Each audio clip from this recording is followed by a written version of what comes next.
Before we begin, I'd like to thank all of you for 100 subscribers. I am really grateful to all of you who watch my content, as it motivates me to continue, knowing that there are people out there enjoying what I make. I really appreciate the feedback that I've been receiving, and I hope to continue improving bit by bit with each video. With that out of the way, let's continue.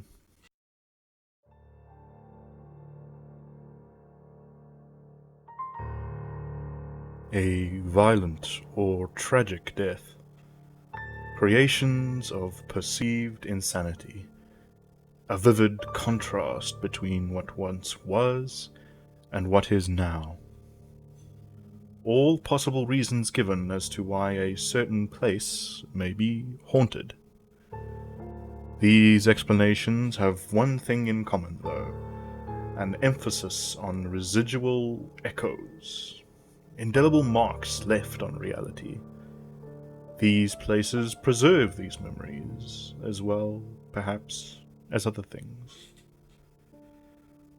Reported sightings of spirits, ghosts, entities drawn to or trapped inside these locations serve to further contribute to their eerie reputation.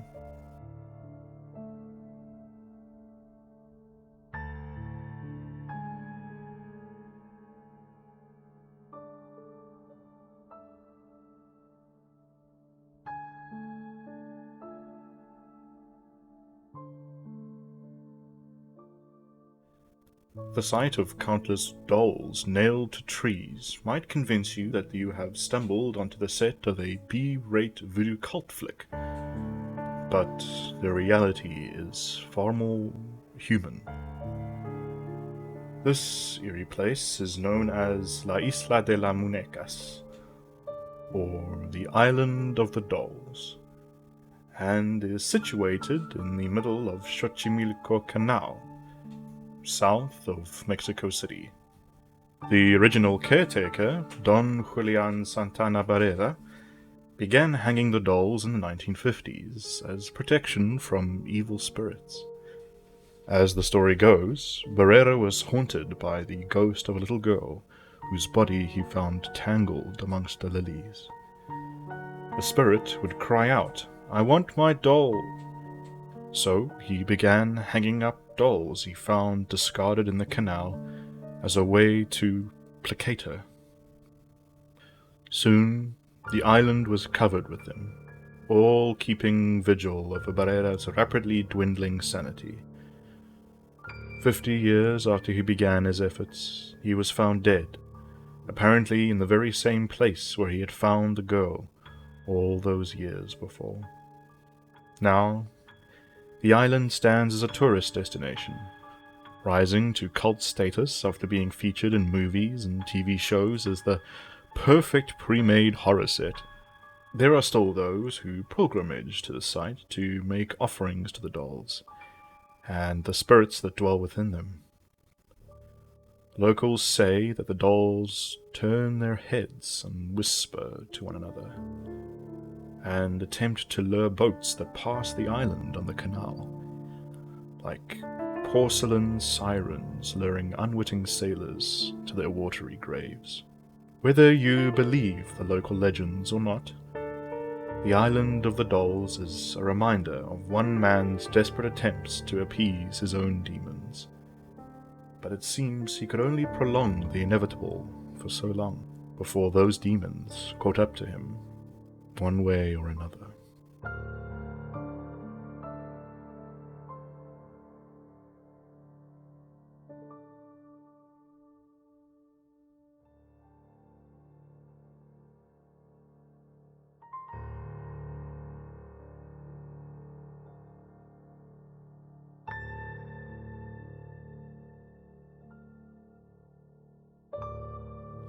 The Hotel de Salto, or Hotel of the Leap, is a century-old mansion on the Bogota River. Translated from Chibcha, a language spoken by the indigenous Muisca culture, the fall's name means "he who precipitated downwards," which, combined with the name of the hotel, might clue you in as to the original reason behind this structure's haunted nature. According to legend, Musika natives would throw themselves from the falls in order to escape capture by the rampaging conquistadors, and instead of falling to their deaths, they would transform into eagles and soar to safety. Unfortunately, the same cannot be said for the many souls who have committed suicide via the same method in the centuries since. It would be no small surprise then that the Hotel de Salto owes part of its haunted reputation to these tragic events, as the restless spirits of those who fell to their grisly ends are said to still linger in its halls. The history of the building itself is no less turbulent. Built as a mansion in 1923, it represented the culture of economic surplus of the time. Lavish high windows and grandiose French-inspired architecture designed by architect Carlos Arturo Tapias, and was no doubt host to many a raucous party. In 1928 it was converted into a hotel, but the looming economic depression of the 30s doomed the Hotel de Salto to slowly rot from its foundation over decades. Plans for reconstruction inevitably falling to the wayside, as the river below too succumbed to sewage and pollution. By the 1990s, the hotel's only guests were illegal squatters, and the odd urban explorer keen to document the ruined internals of the once great building. By this time, the hotel had earned its reputation as a haunted destination. Over the past century, many more had committed suicide from the grounds, throwing themselves into the ravine just as the ancient Musika had. In one of the rooms, a beautiful socialite had been brutally murdered by one of the guests, her vengeful presence seen peeking out from the window of the suite long after the gruesome act.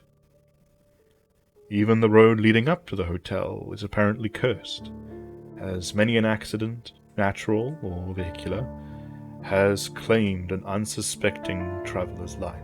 Thankfully, the story of the Hotel del Salto does not end in decay. In 2011, efforts began to restore what remained of the once proud building, and in 2013 it was reopened as a museum, celebrating local culture and heritage. While the reclamation efforts have reinvigorated interest in the landmark, they did not chase away its original residents. For guests still report hearing whispers, often in an unfamiliar tongue, presumed to be spirits of those ancient Musika, still lingering after their violent ends all those centuries ago.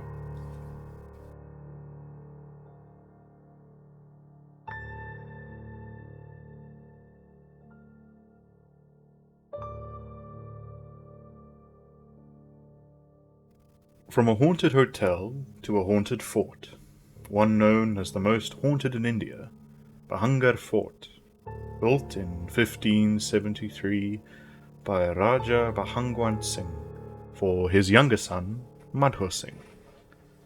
Once a thriving community of 10,000 or more, the fort and its surroundings are now ghosts of their former glory. Two local legends offer explanations for this. The first involves a beautiful princess named Ratnavati, the granddaughter of Madho Singh. She was renowned for her elegance and temperament, and had many suitors. A tantric priest, or just necromancer in some versions of the story, fell in love with her and was determined to make her his bride. To this end, he cast a spell on her perfume to make her fall in love with him. She found out, however, and cast the bottle aside. As she did, it turned into a boulder and crushed the priest. With his dying breath, he cursed the princess, her family, and the surrounding village. The following year, a great battle was fought against an opposing fort, and Ratnavati was killed alongside many of her people. The curse forever condemned the fort and its surroundings to ruin, and to this end, any time someone attempts to build a roof in the village, it will inevitably crumble without explanation. The second tale begins with a sadhu, or ascetic, living atop a hill that the Raja wanted to build the fort on. The ascetic allowed its construction, on the condition that it would never cast a shadow on his dwelling. This request was adhered to by the Raja, and the building's height was restricted until it wouldn't cast a shadow. This bargain was honoured by the Raja's descendants too, up until Ajab Singh, the original Raja's great-grandson, broke the promise by building additional towers onto the fort, which then cast shadows onto the sadhu's dwelling. The sadhu then cursed the fort and its surroundings, which then led to its stagnation and downfall. The less romantic reason for the fort's lack of prosperity is that Ajab Singh eventually established a new fort nearby, fragmenting the population, and a subsequent great famine forced those who remained to flee the lands to seek refuge and food.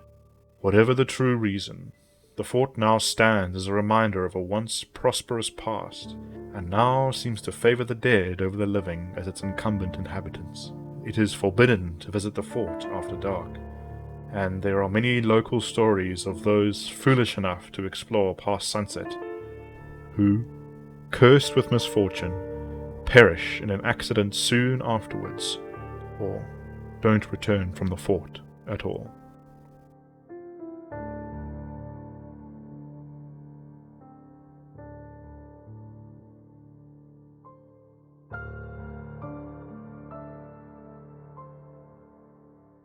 Finally, from a fort to a castle. Well, castle in name, but more a bastion fort. The Castle of Good Hope, or Kasteel de Goeie Hoop in Afrikaans, is the oldest known colonial building in South Africa, having been built by Dutch settlers in the 17th century. The original structure was one built from mud and timber, but was upgraded to a stone fort after tensions between the Dutch and the British escalated in the region, completed in 1679. It served as the seat of government for the Dutch East India Company until 1719, when it was occupied by British forces, who in turn used it until 1910, when it was handed over to the South African Defence Force and declared a national monument. As a place that has known war, occupation, and oppression, as well as a healthy dose of torture and execution, it is little surprise that malevolent echoes persist inside the stone walls. The most famous ghost story involves a man named Pieter van Noort, a governor in the 1700s who sentenced 7 men to hang for the crime of desertion. As they stood awaiting their end at the gallows, one of the men cursed van Noort, and it is said that later that day the governor was found dead at his desk, apparently from a heart attack, with a look of surprise on his face. Inside the Donkergat, the torture chamber that housed many a rebellious local chieftain, some report hearing disembodied voices or screams emanating from the chamber, or unseen footsteps in the deserted corridors. Many of the local security guards refuse to walk past the Donkergat at night, as to some it feels as though a powerful dark force is pulling them inside. Other staff also insist that there is indeed a presence on the grounds. The caretaker for the castle recounts how when he once missed his transport home, he was forced to sleep on the premises. Later that night he awoke, feeling a heavy weight on his chest, unable to move.